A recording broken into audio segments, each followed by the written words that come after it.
How great is our God? Sing with me, how great is our God?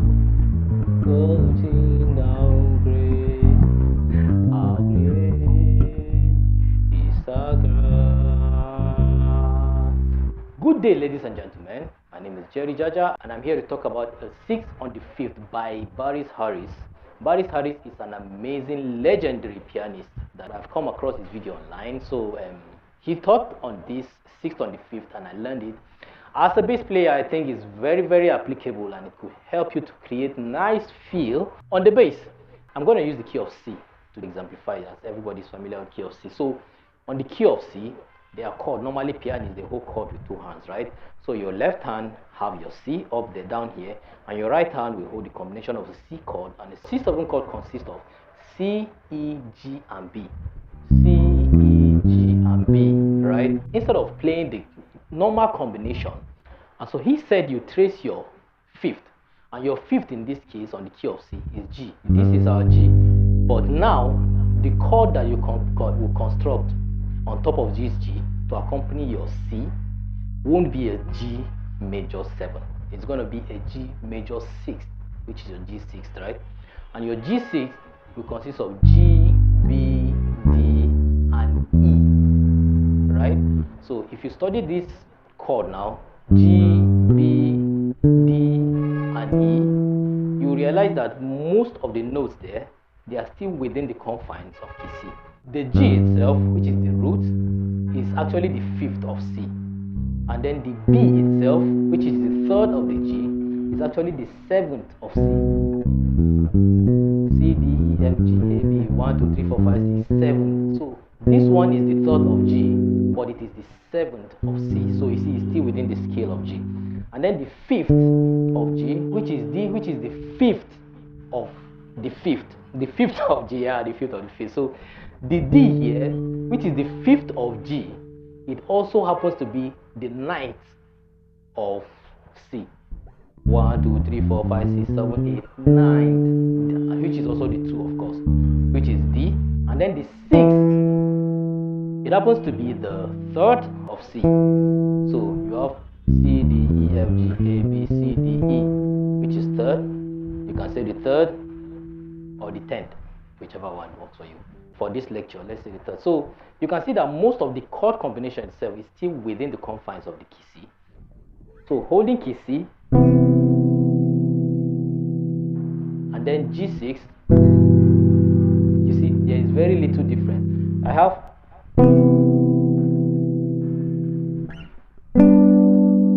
so the only notes that we are really accessing here that is a little bit outside, not really outside per se, but it's an extension really of key C, is the key of D. C major chord consists of C, E, G, B. So it is the 9th you access. That's for the pianist. On their left hand, they hold the key of C, but on their right hand, they hold a combination of a G6, which will result to a combination of like C, G, B, D, E. So I can just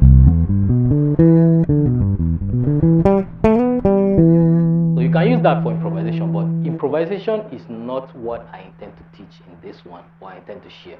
What I intend to share is using it to create something to fill up these spaces in a normal everyday music play.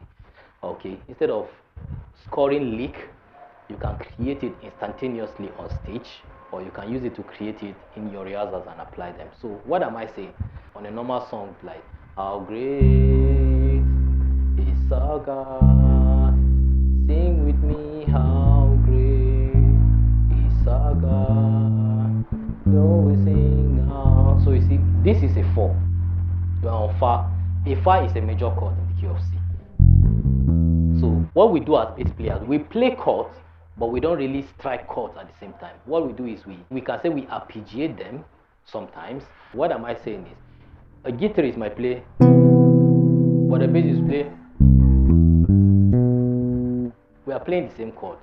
We are playing the same thing, but they are striking chords. We are playing notes. As a bass player, I can use that to create feels, some licks or riffs, whatever you want to call it.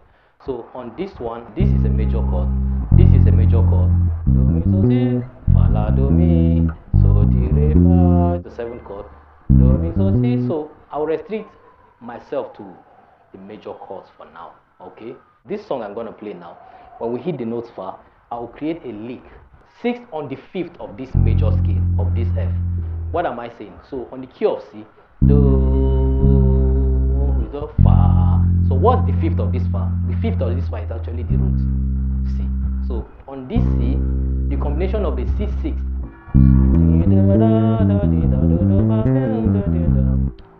which is basically, you can really say it's a pentatonic scale.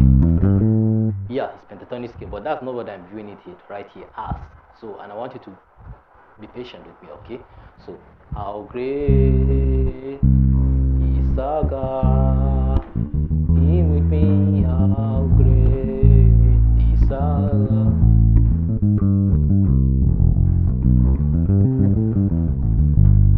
So you see what I did there? So when I sing with me, how great is our God? Oh, you sing how, when we are on this guy, I now went to the fifth of it. So all I did was just highlight the scale of the sixth chord on the fifth. So fa di da ba ba da da da ba ba da da do, fa di da ba ba da di da da da da. So this is what I'm trying to demonstrate basically. So you can do that on any major scale, major seventh of the progression. And major scale can be anywhere depending on the composition and the pianist you're playing with. Try to understand the chords that your pianist is playing. That way you will know when to apply these stuff and it will make sense and you sound musically sound and enjoyable. Simply put, on the major scale of any song, when it's a major seventh, you can go to the fifth of that chord and apply a riff consisting of the sixth chord on that note. For instance, if C is a major scale, we are on C, I can run a scale, a filler on this one, on the key of G.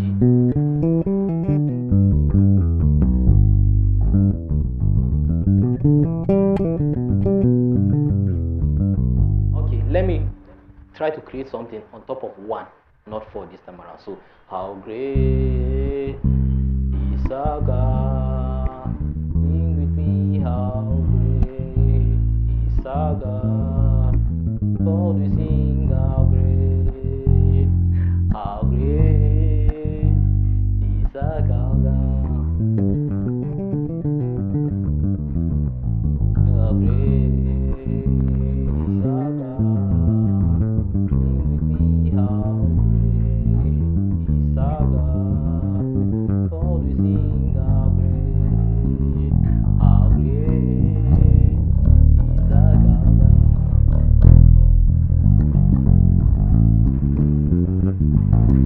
I'm just playing around. So that's that. Do whatever you want to do with it. Whichever chord, whatever chord. If it's a major scale, trace the fifth of that major scale and construct whatever you want to construct on the sixth chord of that fifth. Jerry Bass signing out.